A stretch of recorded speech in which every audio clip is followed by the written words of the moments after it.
Bonjour, bienvenue sur Jésus Africa Monnaie dans l'invité avec le docteur Claudel Noubissier. Le fait qu'il faut qu'on se décomplexe dans notre capacité ou dans notre envie de devenir puissant économiquement. Parce que les personnes qui nous combattent sur le plan économique ont conçu un système qui nous pousse à rester dans une sorte de taudis économique. C'est quoi le taudis économique? Le taudis économique, c'est le fait d'avoir un emploi, de toucher 100 000 francs le mois et de se dire non, vraiment, ça me suffit. J'ai ma chambre de 30 000 que je paye. Vraiment, je me bats à manger 25 000 ou 30 000 par mois. Je peux nourrir ma famille. Je peux épargner 5 000. Vraiment, je ne veux pas les problèmes. Moi, le salaire là, ça me va. Le taudis économique, c'est le fait de se dire vraiment, je gagne mes 500 000. Je suis tranquille. Je peux gérer mes charges, j'ai ma petite voiture, je peux me déplacer. De temps en temps, le week-end, je peux aller boire avec des amis. Je peux acheter des écrans plats, mettre chez moi. J'ai ma connexion Internet, j'ai mon beau téléphone, je m'habille toujours bien, je mets toujours le parfum. Vraiment, je suis tranquille, je n'ai pas de problème.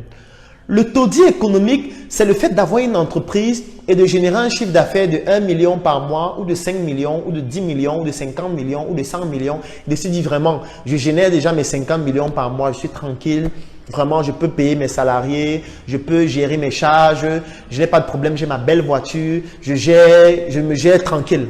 C'est ça que j'appelle le taudis économique. Ça, c'est un taudis économique. Ça, c'est une stupidité économique. Pourquoi je dis que c'est une stupidité économique? Je vais même aller plus loin. Le taudis économique, c'est le fait de fabriquer un produit et de le vendre dans, par exemple, une ville comme Yaoundé, qui est la capitale du Cameroun, et de dire vraiment, mon produit est déjà distribué à Yaoundé, vraiment, moi je vends déjà mon produit à Yaoundé, il y a mon produit dans tous les supermarchés, je suis tranquille, je fais mon chiffre d'affaires de 150 millions par mois, vraiment, ça va. Je distribue aussi mon produit à Douala, ou alors même dans tout le Cameroun, je distribue mon produit, j'ai mon chiffre d'affaires de 300 millions par mois, vraiment. Je n'ai pas de stress, je dégage mes marges même de 50, de 60 millions. Je peux construire mon immeuble, je peux bâtir mon patrimoine financier ou immobilier tranquille. Ça, c'est le taudis économique. C'est un taudis. C'est une stupidité économique. Pourquoi est-ce que je le dis?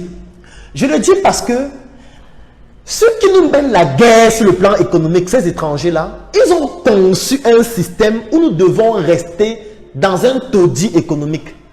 Ça veut dire qu'eux, ils veulent que nous puissions nous contenter des miettes que nous avons. C'est ça qu'eux, ils veulent. Eux, ils veulent que quand tu gagnes 100 000, 500 000, 1 million, tu te dises que non, ça va. Pourquoi chercher plus? Et c'est dangereux pour un entrepreneur d'être dans un taudis économique. C'est dangereux pour un entrepreneur de se dire que je me contente de ce que j'ai. Je me contente d'être le leader de Vokada, d'être le leader de Douala, d'être le leader du Cameroun, d'être le leader d'Afrique centrale. Ça, c'est un taudis économique. Il faut qu'on sorte de là. Et pour pouvoir sortir de là, le premier moyen pour choquer les gens, c'est de parler d'argent régulièrement. C'est pour ça que je le fais. Maintenant, la question que devez-vous poser. Vous pensez que le fondateur de Facebook, quand il a fondé Facebook, c'était pour que Facebook soit la meilleure plateforme ou le meilleur réseau social de la Californie ou alors des États-Unis ou alors de l'Europe ou d'un seul pays? Non. Quand il a fait ou quand il a mis sur pied la plateforme Facebook, c'était pour que ça puisse coloniser le monde. La preuve, nous sommes actuellement en Afrique en train d'utiliser Facebook pour faire notre direct, pour parler des valeurs africaines. C'est un scandale, n'est-ce pas? En principe, c'est un scandale. Si c'était en psychologie, on aurait appelé ça une dissonance cognitive. Nous devons créer nos propres plateformes. Des plateformes comme Dicalo, oui, nous devons en avoir des centaines dans tous les secteurs d'activité. Nous sommes en train de créer la plateforme de Startup Training. Et je vous ai dit, moi je me rappelle encore une interview où on interrogeait le fondateur de Facebook. Et je tiens à vous préciser que le fondateur de Facebook, il a une armée derrière lui. Parce que tous les jours à la télé, on dit que c'est lui qui a fondé Facebook, c'est lui qui est ceci, c'est lui qui est cela. Mais ce qu'on ne dit pas suffisamment, c'est que son entreprise est cotée en bourse.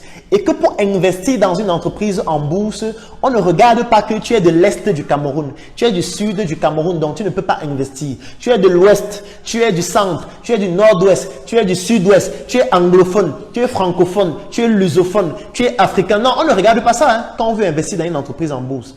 Quand tu veux investir en bourse, la seule question qu'on te pose, c'est est-ce que tu as de l'argent? Si tu as de l'argent, tu investis.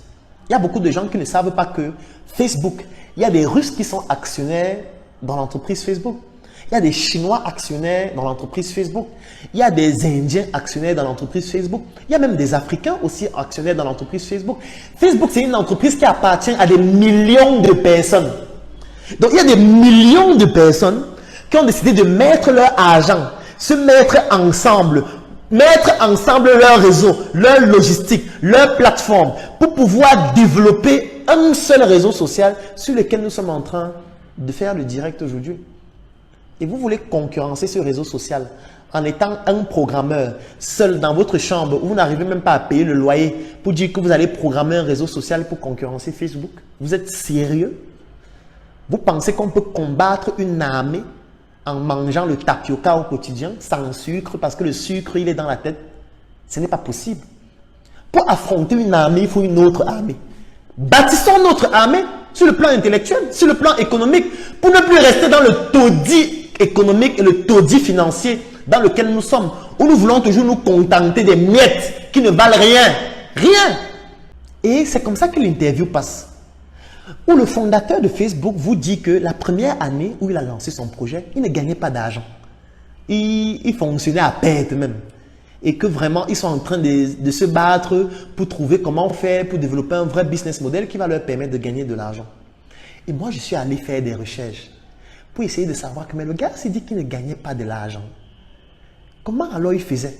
Et quand je suis allé faire des recherches pour voir, je me suis rendu compte que la première année, ils ont généré un chiffre d'affaires en millions de dollars. Millions de dollars. Mais le gars te dit dans une interview qu'il ne gagnait pas d'argent. En fait, vous savez, parce qu'il faut comprendre la psychologie économique de nos prédateurs pour mieux les affronter. Parce que lui, en fait, lorsqu'il gagne des millions de dollars, il estime qu'il ne gagne pas encore de l'argent. Parce que pour lui, gagner des millions de dollars la première année, c'est ridicule par rapport au marché mondial qu'il doit pouvoir conquérir avec sa plateforme. Pour lui, il estime que c'est ridicule. De faire des millions de dollars, c'est ridicule. Donc, il va commencer à dire qu'il gagne de l'argent lorsqu'ils vont commencer à faire des milliards de dollars. Pour lui, c'est à partir des milliards de dollars qu'il estime que oui, on a un peu commencé à gagner de l'argent. Ici, vous voyez un entrepreneur qui fait un chiffre d'affaires de 30 millions en un mois et on ferme l'entreprise pour faire la fête. Et il va en vacances à la plage, il boit du champagne. Que non, vraiment, on a fait quand même 30 millions. Hein. C'est pas mal. Hein. On parle du franc CFA. 30 millions de francs CFA. Il fait la fête. Il achète une grosse voiture pour montrer aux gens qu'il gagne beaucoup d'argent. Il fait 100 millions de francs CFA. Il bavarde, il raconte sa vie partout. C'est ça que j'appelle le taudis économique. Les autres, quand ils conçoivent une plateforme dans leur pays, l'objectif c'est de conquérir le monde. Ce n'est pas de conquérir leur quartier ou leur pays. Non, ton pays ne vaut rien. Ton pays, c'est pour ça que j'aime toujours dire que le Cameroun c'est un quartier. Parce que notre réel pays, c'est l'Afrique. Oui, mon personnage, l'assassin, doit pouvoir le faire comprendre aux Africains. Pourquoi on ne reste plus dans le taudis économique? C'est ma technique pour faire en sorte qu'on ne reste plus dans le taudis économique. C'est pour que quand tu puisses concevoir ton projet en Côte d'Ivoire, tu te dises, ok, la première année, il faut peut-être que je colonise une ou deux villes de la Côte d'Ivoire. La deuxième année, il faut déjà que je sois dans toutes les villes de la Côte d'Ivoire. La troisième année, je dois déjà coloniser l'Afrique de l'Ouest, coloniser l'Afrique centrale. Peut-être la cinquième année, je dois être dans toute l'Afrique et commencer à coloniser le monde. Oui, afin de faire aussi des milliards de dollars de chiffre d'affaires par mois. Pourquoi pas? Pourquoi on ne pourrait pas le faire? Pourquoi? Est-ce que c'est le cerveau qui nous manque? Est-ce que ce sont les compétences qui nous manquent? Est-ce que ce sont les programmeurs qui nous manquent? Est-ce que c'est l'environnement et les matières premières qui nous manquent? Non! Ce qui nous manque, c'est le fait d'avoir été installés par les médias qu'ils ont créés pour nous installer à l'intérieur, par le système économique, par le système politique, par le système éducatif et tous les autres systèmes qui nous encerclent pour nous faire rester dans le taudis économique. Et même la religion fait la promotion du taudis économique. On vous dit qu'il sera plus facile pour un pauvre d'entrer dans le royaume des cieux. On vous dit que vraiment, il sera plus facile pour un bœuf de passer par le trou d'une aiguille que pour un riche d'entrer dans le royaume des cieux. On veut toujours parler des riches de manière... On veut toujours décourager même les gens à vouloir devenir riches. C'est un danger. C'est un danger parce que les gens qui nous mènent cette guerre économique, eux, ils ne pensent qu'en milliards de dollars. En milliards de dollars. Nous sommes en train de rester dans ce taudis intellectuel, ce taudis économique. Comment est-ce que nous allons donc faire pour les concurrencer? On va faire comment? Donc la première étape, c'est de déverrouiller le verrou économique que nous avons dans notre cerveau qui nous limite à dire que je dois me contenter de ce que je gagne. Je dois me contenter de mon quartier, je dois me contenter de ma ville, je dois me contenter de mon pays. Non, on doit aussi commencer à concevoir des plateformes pour aller conquérir le monde. Oui.